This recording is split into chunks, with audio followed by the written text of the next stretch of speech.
Welcome to Amplifying Leadership, a podcast where we talk leadership and all that goes with it, with our guests, talking about our wins and even some of our challenges.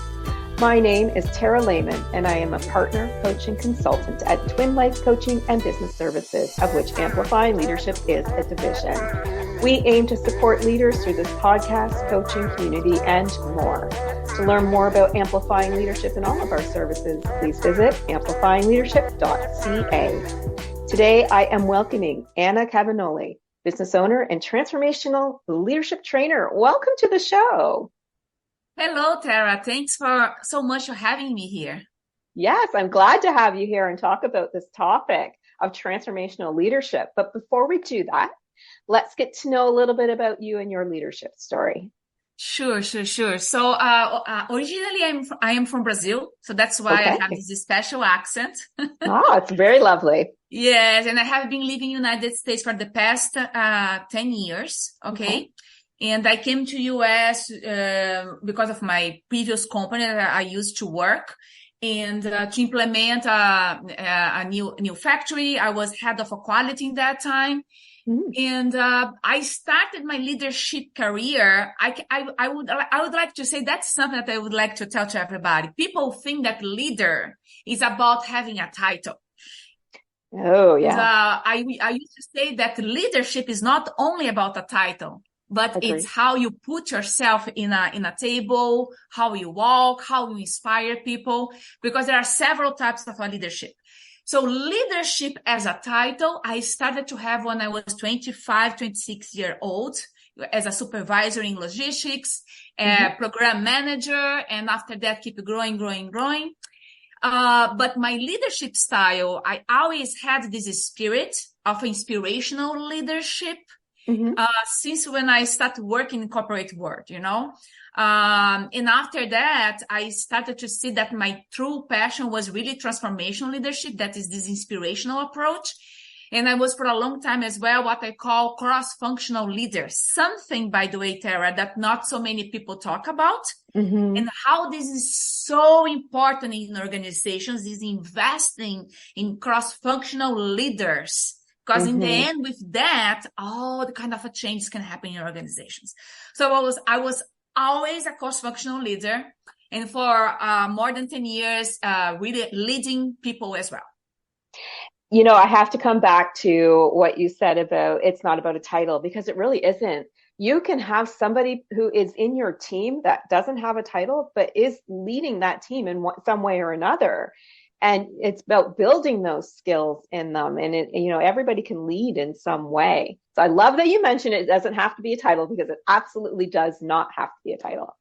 Exactly. So why don't we talk about your definition of transformational leadership for our audience today? How do you define that? What does it look like for you? So this is interesting. So transformational leadership, it's something that a scientist, a political scientist and leadership researcher, his name is James Burns. He created, or he came with this name in 70s. It was in 1970s. But this is becoming more spoken nowadays. Okay. Why? And this is so important. You understand why transformational leadership is important. Because what is happening with the business nowadays, okay? So we are more and more in a wave that we are having a lot of the technology playing a big role to make business getting the differentiation, right? Internet, IA is one thing. All these technology tools is really playing a big role. And what happening is if artificial intelligence, for example, this is really making companies becoming more cost effective, cutting costs or making more effectiveness.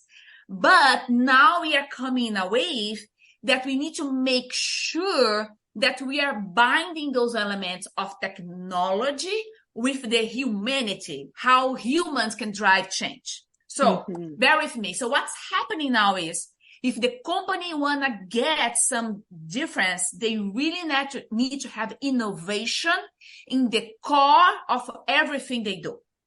But when you talk about innovation, Tara, what happens with an organization, immediately when you put the innovation element inside of a company, you drive change. Mm-hmm. Program change, what's happening in the company that I'm consulting nowadays, a big pharmaceutical company. They are doing a lot of changes. And doing the change management aspect brings something else. People get afraid of change. Oh, yes, Employees fear. get to change because they feel threatened. Nobody likes change. Nobody, because they get the resistance element. Mm-hmm. So this is why cultural transformation and leadership, transformation leadership, it's so important. It's only with a culture of a innovation, a culture of a transformation leadership can implement this. So leadership, transformational leadership are a style of a leadership that drives change. And this can be a title, yes, Mm-hmm. but can be something as a skill that is developed, or people that has more of these giving skills like I have. I see that I have this strength to inspire people for a change. So what happens is with the transformational leadership, and you have a strong change happening in our organization, Mm-hmm. what a transformational leader do is that he can inspire people, telling the why behind this change, and people join, employees join the movement. Mm-hmm. Because what happened is there is a kind of a wave of people that join changes. You have the first ones that are innovators. Mm-hmm. The innovators are the ones that a change comes. It's the kind of people like when you launch the new iPhone, they don't care. They are in the line already waiting to buy the iPhone. They don't care what's going on. They are going there and they buy. These are the innovators. But after the innovators join, comes the followers. So you need to embrace those innovators in your company, people that really buy the purpose, and innovators are drawn by purpose. And only when you bring the innovators on the same page than you, the followers you get stick to the new culture of innovation. Mm-hmm. So every time that you want to implement an innovation in your company, you need to make sure that you have some transformational leader, bring the Nelson Mandela Mm-hmm. of your organization, telling, I have a dream.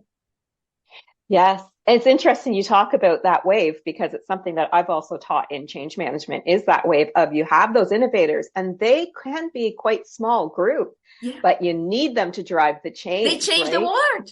They can. Yes, they do. And it's maybe, 10%, maybe less, maybe more, depending on your organization, but you need them. You need them. So I love that you brought that up. It's a very, very important thing for everybody to remember when it comes to significant change. And going back to AI and having to transform a business into also accepting AI. I was just talking to someone in the music industry who was telling me that their business has slowed by so much because of AI, up to 80%, depending on where you are in the business. Wow. And so you have to be able to be accepting, as you're talking about, and transform your business to actually meet the current, cultural changes such as AI, right? Exactly, exactly. And what needs to happen as well, that people need to understand, is that you should not be threatened by AI, but you need to understand what is your differentiator that AI cannot replace. Exactly. The uniqueness. That's the point.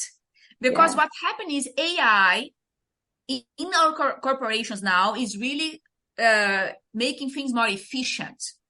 So this is going to allow you to use your skills as human being to differentiate yourself. So nowadays, what's happening? You are so busy, so flooded with tasks and things that you are getting out of developing your human skills in a way that this can differentiate yourself. Mm-hmm. So the next way that's happening is embedding this AI with the human elements, making you be more human, embracing your humanity. That's why I like to call, and making sure that you are using AI.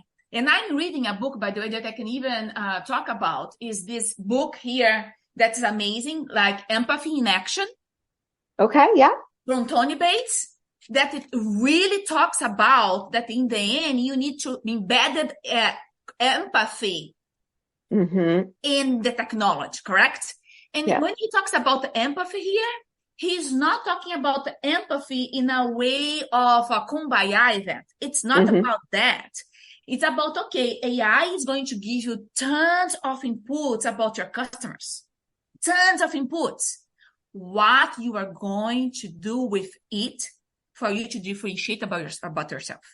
And you are going to become a professional that the companies need so much, because you are getting everything that the AI is giving to you. You are processing all that and making decisions that's going to make a complete difference in your company. That's the way that you have to innovate in your company. Yes, I would agree. So let me ask you this. If we have leaders out there that are struggling right now, and maybe they want to, learn a way to become more of a transformational leader, is there any particular skill that they may need to learn if they don't already have it? Yes. So this is interesting, because when you talk about becoming, I love that you're talking about becoming, because there are some people that can think, oh, I'm not a transformational leader. I'm not an inspirational leader.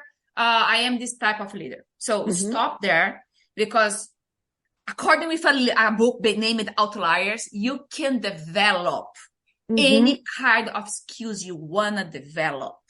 I 100% agree. Yes. Yes. So you take time, but you can. Okay. So this is the first thing. So yes, you can become, or you can use transformational leadership elements in your life. Okay. So first of all, I want to step back and talk about types of leadership. You have a strategic leadership, you have a transactional leadership, and you have a transformational leadership. In strategic leadership, it's more common use by C-suite, because they are going to be the one building the strategy. They are going to be the one taking a look in the 5-6 year plan. Not only C-suite, a lot of times you need to do it. Consulting, me as a consultant, I do a lot of this strategic to take a look and strategize a plan for the organization.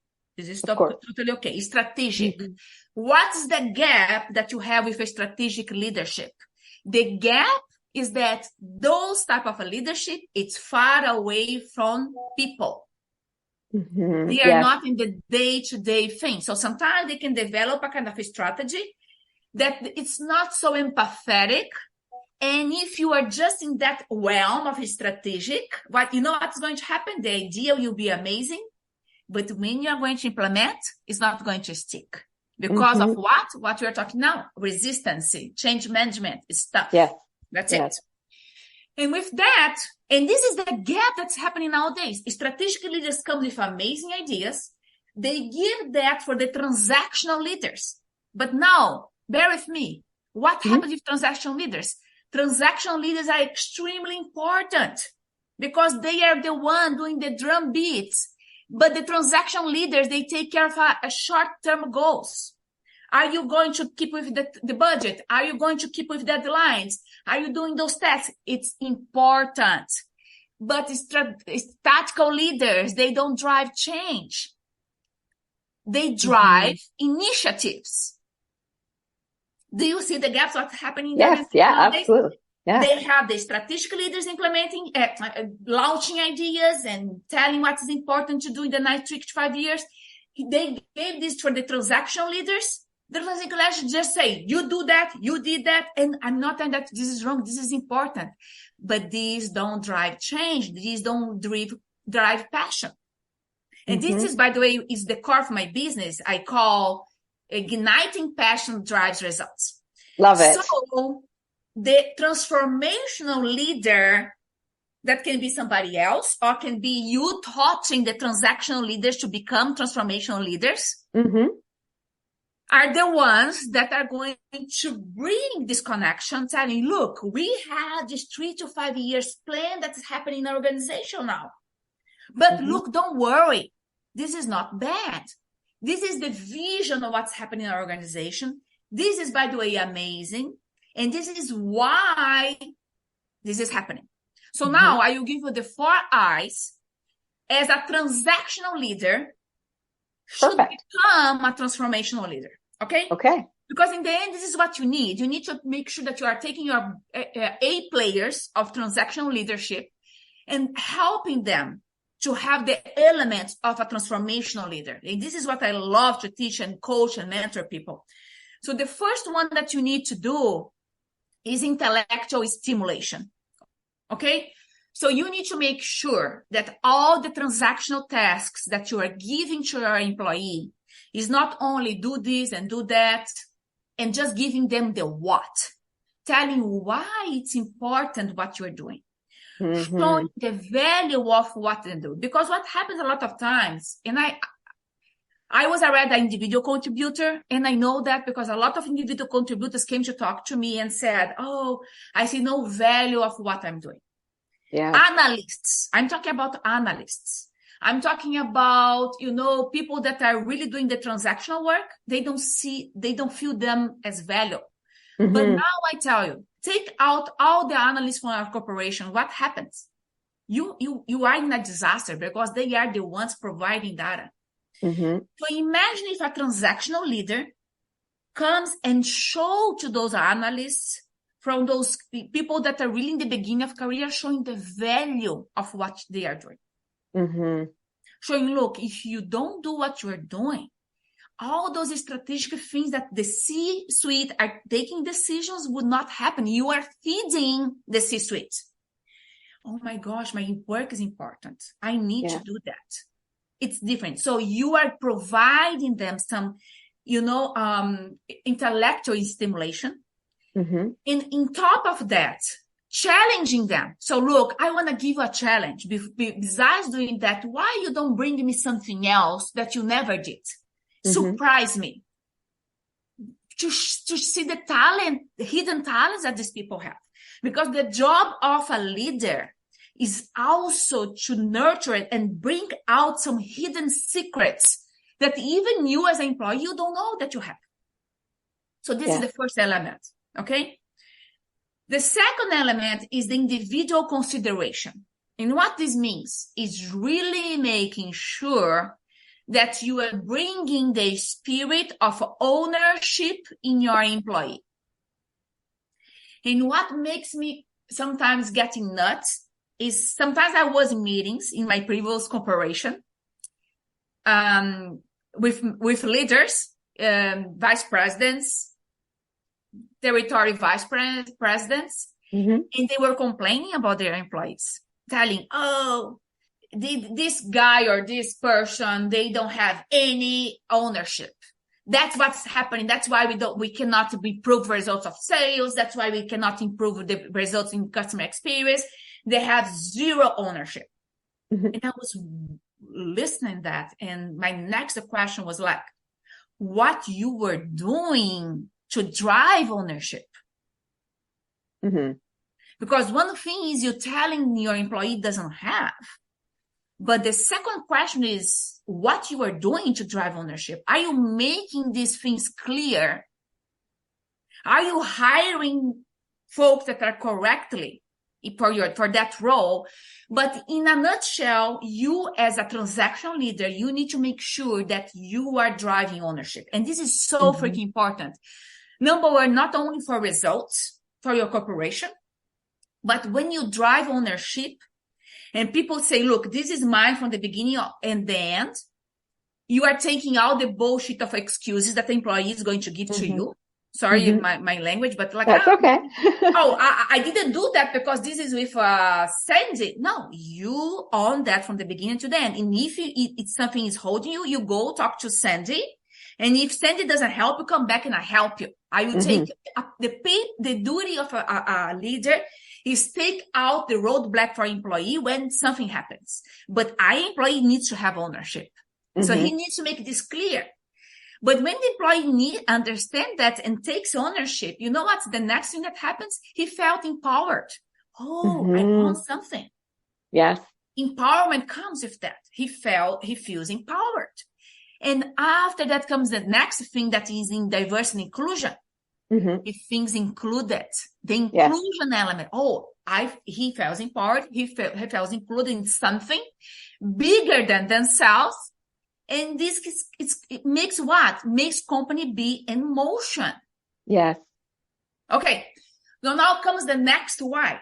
The next why is inspiration, motivation. You need to drive change by purpose. You should not just say, oh, look, for the end of the month, we need to make sure that we are on budget. In the end of the month, we need to finish all these reports. In the end of the month, we need blah, blah, blah. No, you need to tell why. This is because this is going to drive people go for the extra mile. People are going to give the blood for a cause. People don't give blood because the company needs to save money. People give their blood because of a cause bigger than themselves. Yes. Purpose. So, purpose.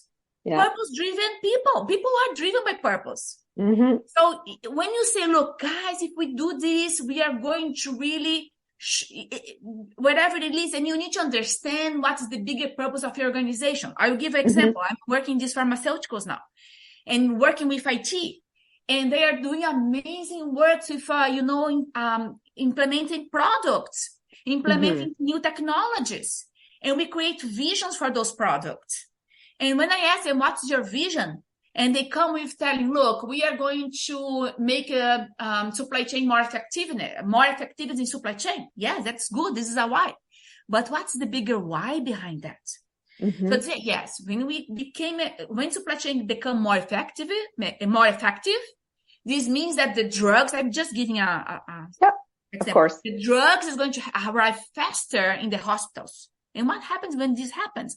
Oh, we are saving lives. Oops. So what's your why?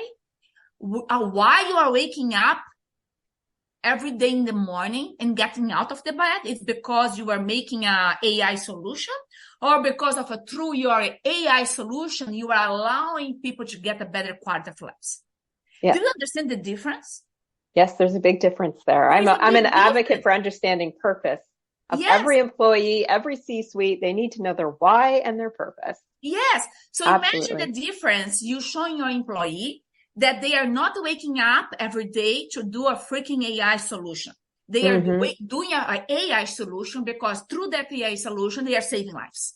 Yes. This is totally different. Agree. Yeah, absolutely. So leaders need to learn how to become more inspirational. And this is a skill that can be developed. But you know what's happening? Companies are more and more developing people in knowledge. And this is important, don't get me wrong. People learning about product management, companies leading about, process or whatever. Project, savings, and all this is important, don't get me wrong. But this is more and more transactional. Yes. And when you want to implement solutions, when you want to implement innovation in organization, what you need? Transformational behaviors. Yes. And if you don't start with your transactional leaders, that is the middle management, because what happens is the C-suite goes, they understand, and they don't develop the middle management to become transformational leaders. And this is where it runs flat all initiations. Yes. Okay. Well, I appreciate you bringing up purpose, because that's something I've talked about several times as well. Because if your employees don't understand their why or their purpose, they can't help you with transformation or change. But also that sense of belonging that comes with the diversity, equity, inclusion. That sense of belonging is so important when it comes to teams as well, because then they feel like they are able to share with you or help transform and drive change. So let me ask you this. You provided a lot of information today, which we all appreciate. Is there one big key takeaway that you want our audience to remember from our conversation? Don't get hooked by a title. Love it. Don't get hooked. Yeah. There are a lot of people aspiring to be leaders, and that's good, but understand something. Leadership is not a role, it's a mission. Okay? And this mission starts independent of a title. So start becoming the best cross-functional leader driving a change. Because with that, you are going to be inspiring, you are going to be bringing change to the organization. You know what's going to happen? Organically, leaders that has titles are going to look, Tara. Tara is doing amazing work, inspiring others, people coming and helping, and she's doing that, she's doing great. You know what's going to happen? Next, naturally, a promotion is going to happen. Mm-hmm. So a lot of people are just getting titles and certification. And I'm not saying certification is not good. Go for it as well. Prepare yourself. Mm-hmm. But make sure that you are becoming the best cross-functional leader, because companies need cross-functional leadership with this kind of a transformational leadership approach. And with this, naturally you will become an amazing real leader, not only a boss. Yes, I love that. There is a difference between a boss and a leader. Huge. I have tons of bosses. Yes. You need leaders. You need leaders. And I like that you say, let's not worry about titles. I mean, how many long titles did I have throughout my career that really, what does it say? Nothing about what my abilities are. So can you tell us, Ana, if other people wanted to learn more about you or what you do, how they can find you online? Sure. So if you want, I provide mentorships about transformational leadership and other types of mentorship. Okay. So you can definitely find me on www.ignitebusiness.live. That is my site. Another way is definitely through my LinkedIn profile, Ana Cavagnoli. And I also have my Instagram, that is Ana_Ignite Business. Thank you for sharing all these key things about transformational leadership today on this episode. It was, just amazing to have you on. Thank you so much. It was a pleasure, an honor. Thank you. Of course, we want to thank our listeners today as well. We hope that you gained some insights to help you grow on your transformational leadership journey. If you are a leader or someone who would like to grow into leadership, who knows that support and developing your skills are a way to move forward, please check us out, all of our leadership services and our community at amplifyingleadership.ca. Until next time, please be safe and be an amazing leader or leader to be.